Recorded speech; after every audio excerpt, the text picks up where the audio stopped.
Velkommen til RS og til denne video, som viser dig, hvordan du opretter en online konto. Du starter din oprettelse ved at klikke på Login, Registrer, og derefter klikke på Opret en RS-konto. Vælg et brugernavn, som er på minimum 5 karakterer. Brugernavnet må ikke indeholde mellemrum og er desuden case sensitive, det vil sige, der skelnes mellem store og små bogstaver.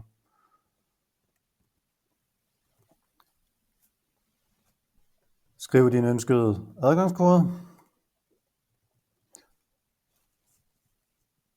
Og hvis du allerede har jeres kundenummer klar, kan du her koble din online-konto sammen med firmakontoen med det samme ved at klikke på Ja og indsætte kundenummer og firmanavn.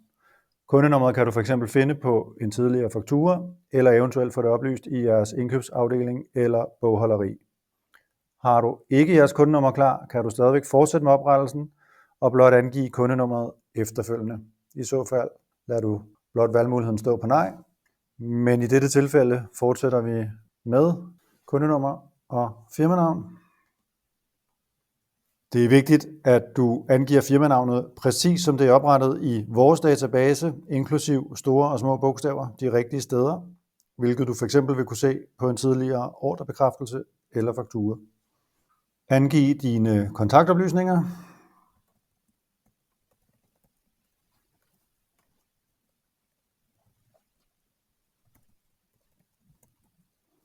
Stillingsbetegnelse er obligatorisk, men kan du ikke finde en, der passer, kan du blot vælge den, der hedder andet.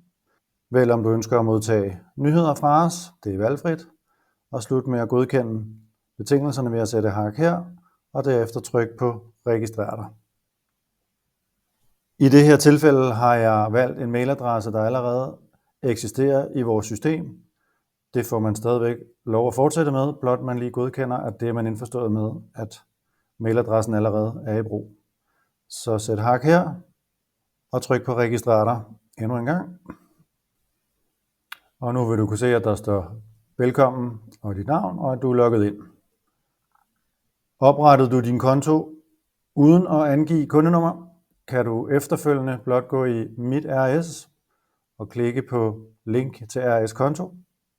Og angav du ikke dit kundenummer ved oprettelsen, så vil det i stedet for se sådan her ud inde under Link til jeres konto, men her kan du så blot angive jeres kundenummer og firmanavn og sige næste, og så vil du kunne se, at nu er din online-konto også koblet sammen med firmakontoen. Tak fordi du kiggede med, og god fornøjelse med din online-konto.